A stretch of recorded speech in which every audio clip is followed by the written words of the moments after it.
Hello and welcome back to Shadowboxing. Today my guest is Jean Robinson, who is the Secretary of the CEC Australia WA chapter. Jean, tell me please, what and how do you want to stand up in your electorate in O'Connor, and what you're promising to change there by the economy?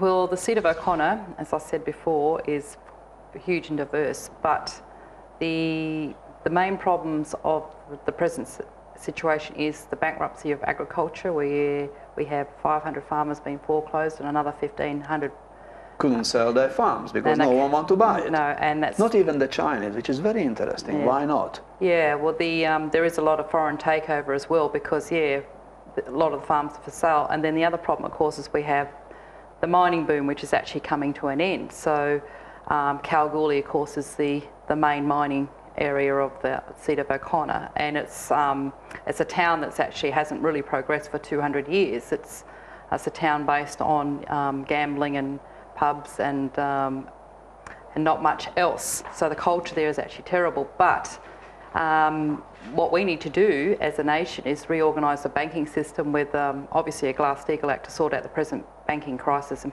get rid of all the unpayable debt, recreate the Commonwealth Bank to fund massive infrastructure development. Can we have something on the Glass-Steagall, because so many people probably still don't understand what the Glass-Steagall is mean. So my understanding is the banking system have to be separated. So two different systems we need. One is who looks after the depositors, the other one is who just doing gambling with merchant bankers and investors. That's absolutely correct, and this is what President Roosevelt did in 1933 to end the Depression and create the means to actually have the most powerful economy ever to be built in the world. But that's been demolished in the 1990s by another great American president. Yes, yeah. So that's what we need to do today, because our so-called Commonwealth Bank has been privatised. And what was actually interesting, because Australia actually didn't need a Glass-Steagall when we had a reconstruction of things with the wartime period, and the Labor government of the day created credit to actually launch the rebuilding of Australia anyway, industrialised and made it into a modern agro-industrial economy overnight basically.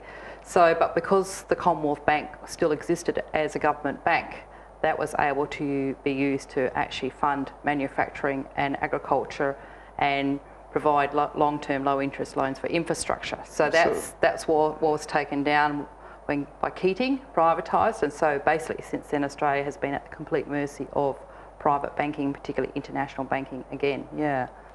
Keating said we should privatise the Commonwealth Bank so we can help the mums and dads, they can invest in the banks. And he was playing the violin and everyone was crying in the country and rushing to buying the Commonwealth shares. Myself, I got Commonwealth shares as well. Yeah. So what's happened from the wonderful idea of privatising the Commonwealth Bank? So what went wrong in the process? The original Commonwealth Bank actually was the safeguard for Australian deposits, actually. But what happens when you privatise and deregulate our banking system, as you alluded to, they pursue profits in by pure speculation and gambling. And in the case of our 4 banks in Australia, now they have something like almost $20 trillion in derivative obligations. It's just under $20 trillion worth of derivative obligations. Only under 20 trillion. The combined assets are 2.85 trillion. With the 4 major banks of Australia, because of their gambling on the international market. So the only solution to that is to reorganise the banks so the banks can only be banks. They can't be insurance companies or investment houses or stockbrokers or super funds. So keep the banks clear. The bank's function is to look after the depositors, guarantee their money in the bank, and look after that, and don't create huge debts. Yes, that's right. Yeah. Okay, so which is not the situation these days. Yeah, that's correct. So why don't the governments, interfering in this fraudulent system and make a reform? Because the policy that all political parties pursue is the policy of globalisation, which is a continuation of privatisation, deregulation. So it's it's the corporate law of Australia to pursue profit, and that's a problem. It's maybe, but you can make profit on different ways. What I'm talking about is when we know very well what's going on in the banking system and how fraudulent is the system, why don't the government stop the idiotic profit making? The risking of the nation's assets, money, and the people's money. Because two different things we got in here. Yeah, because the political parties are funded by the corporate world and the banks, so that they're going to continue on with those policies until the population. But where is the moral? Where is the moral for the political parties? They could be funded by anyone, but they still should have some moral and looking after the electorate, looking after the Commonwealth of Australia, which is, I think, all of us. Well, that's why President Roosevelt, when he was elected, in his famous speeches said that, you know, it's about fighting for principles, not parties, and it's the whole party system. But the recreation of the Commonwealth Bank, or even in a state level, the R&I, which is a rural and industrial bank, that's actually what enabled Australia to build all its projects and all the infrastructure. Yeah, all the infrastructure. Yeah. So today, political parties talk about building infrastructure, but they are talking about getting private financing, and that's impossible to do. You know, unless it's long-term loans are issued at 1 or 2%, you're never going to be able to afford to build anything, and that's the problem. And that's why we actually haven't built anything in this state substantial for ever since probably the Canning Dam. So what we're advocating as a political movement is, for Western Australia, the biggest project that we actually need to build is the dam that Fitzroy River. Elizabeth Quay is the biggest project which we have to build. I heard that from the Premier himself.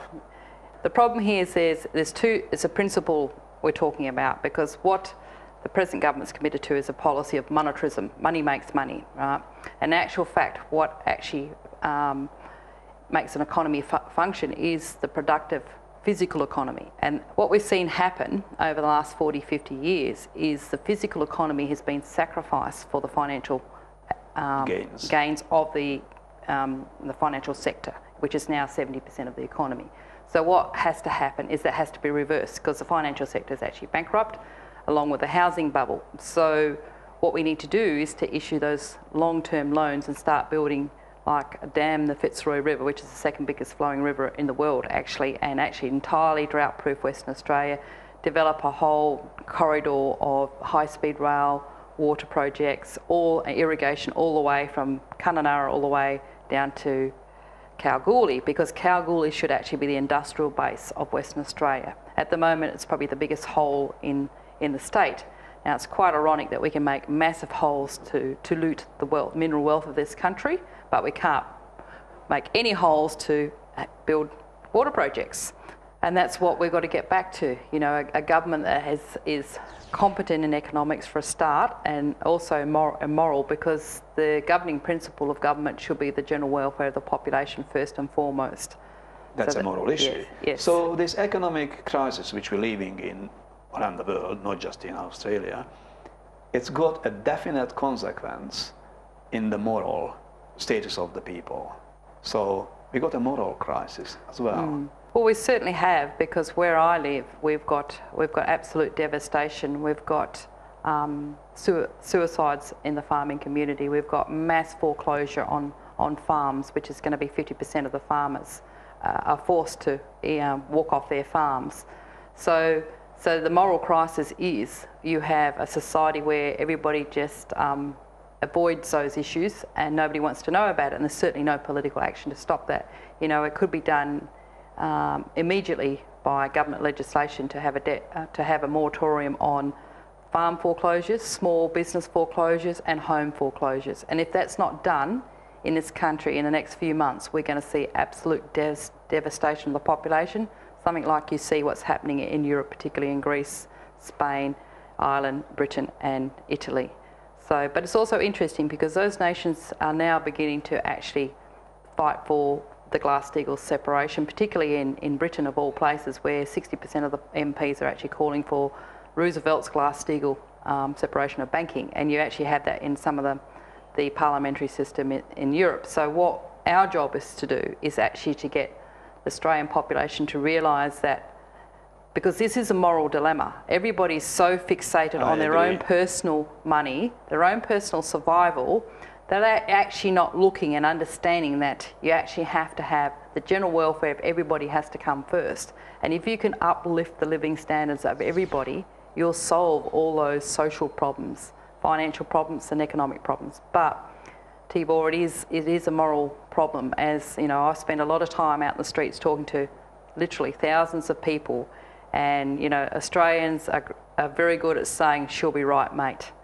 And you know, unfortunately, that's going to be a tragedy for them, because it isn't, because this nation was founded on very Republican principles, and even the mere term "mate" means that there's a recognition of equality.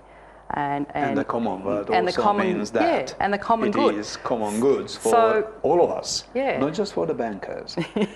Oh, surprise, surprise. Yeah. So on that note, Jean, it was good to hear the political party got some different views from the other parties, but I'm still not convinced. You are effectively doing what you probably should do and getting into the parliament. I wish it happens, but it seems to me you have to do a lot.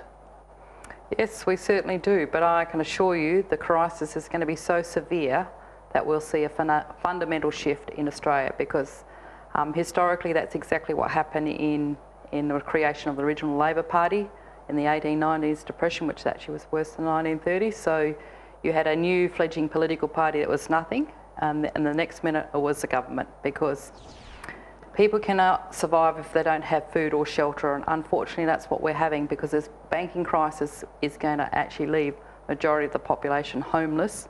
And if there's no political action on actually saving our agriculture and our family farmers, we're going to be awfully hungry, because at the same time we also have the other dilemma of the world heading to war, because this financial crisis has not been addressed, and Australia is actually becoming a nuclear target, because unfortunately we're pursuing the US and British policy of a war against China, which is of course totally insane. Thank you, Jean.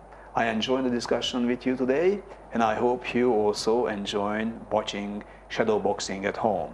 Next week, come back, same time, same channel.